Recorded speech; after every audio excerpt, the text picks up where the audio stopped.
Check out what I found at the PNNA Annual Convention in Tukwila right after this.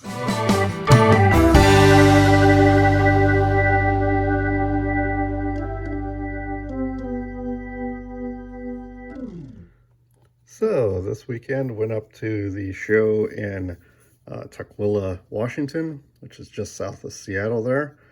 So this is the first time that they've had the PNNA convention, fall convention in Tukwila. They always have the spring one there, and then they would co-host the fall show in Portland with the Willamette Coin Club. Well, now they do their own show up in Tukwila, and the Willamette Coin Club does their own show down here. So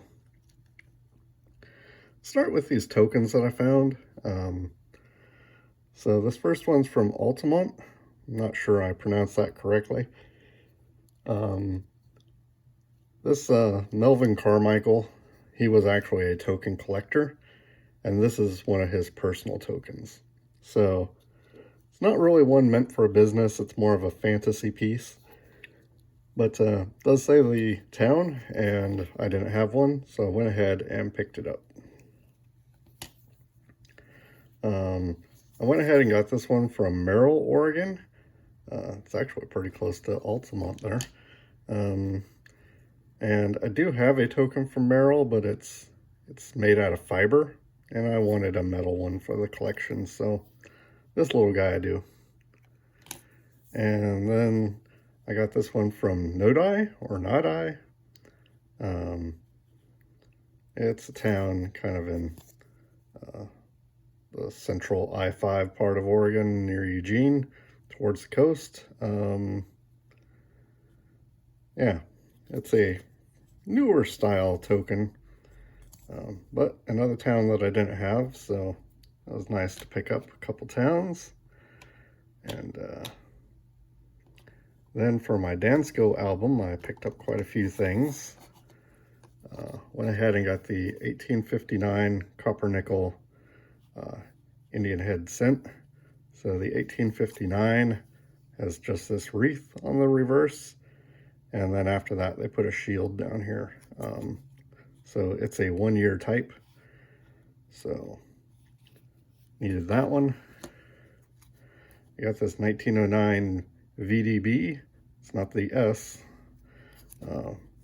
but I wanted the VDB for the set. Not sure you can see the VDB down there.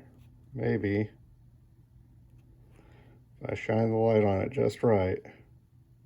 There you go.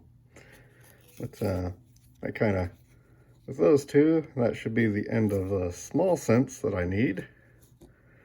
Then I got a couple of nickels that I needed. Shield nickel with rays. It's not the nicest one, but doesn't outshine my other one. Just needed an example in this one. This one will do. I might upgrade it someday, but it's more or less just taking a place in the album there. And then the 1883 with no cents. Oops. Of course, I do have one of these that's like gold plated, but needed one for the album. So this one is pretty nice. And then probably the nicest coin I got was this 1835 bust half dime. And I saw,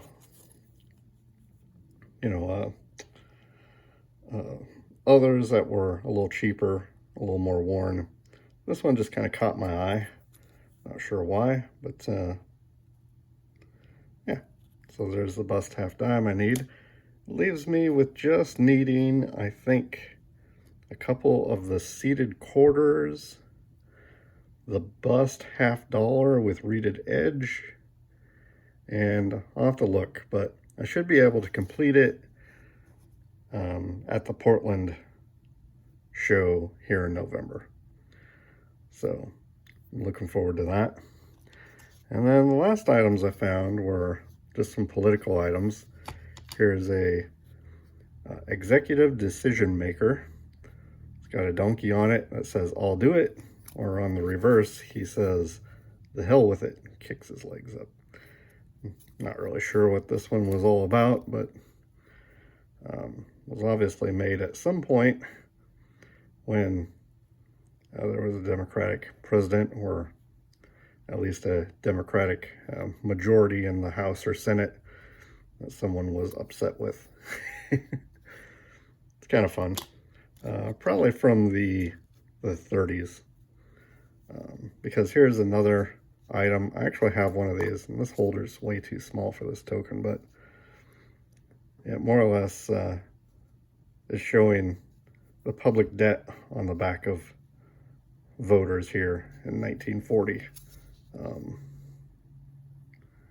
Yeah, it's you know, it's interesting, the view of the New Deal at the time, but of course after World War II started, which wasn't, I mean, it had already begun probably by this point, but you know, the public debt didn't become an issue again until, you know, a few years later. And then the big items that I found. So we'll start with this 1840 William Henry Harrison Presidential Campaign Medal.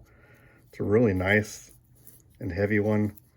It's got the log cabin on the reverse. It's a pretty rare type. Most of them were holds, so I'm not worried about that. Yeah, it's definitely, you know, William Henry Harrison has tons of smaller medals, but this is one of the largest in white metal. It's very thick, and the the engraving is very deep, so it's pretty unique. And same can be said for this one. So it's a Rutherford B. Hayes 1876 campaign medal. Has Hayes on one side and William Wheeler on the reverse. You can see there are some die cracks, because again, this is really thick.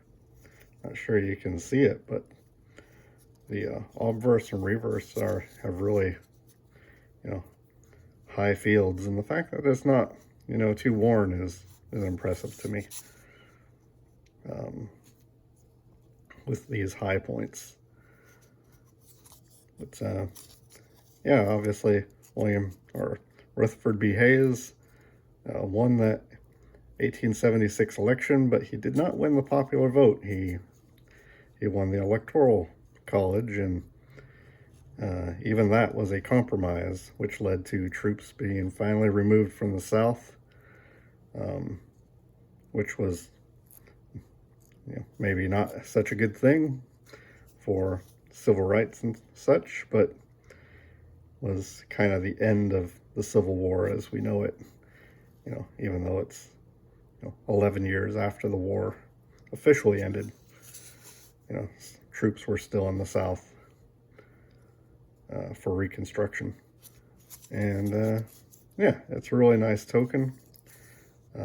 Both of these were kind of a surprise to see. The lady that had them, I bought a lot of stuff from her in the past. She always has a few, but usually not such nice and rare items as these two.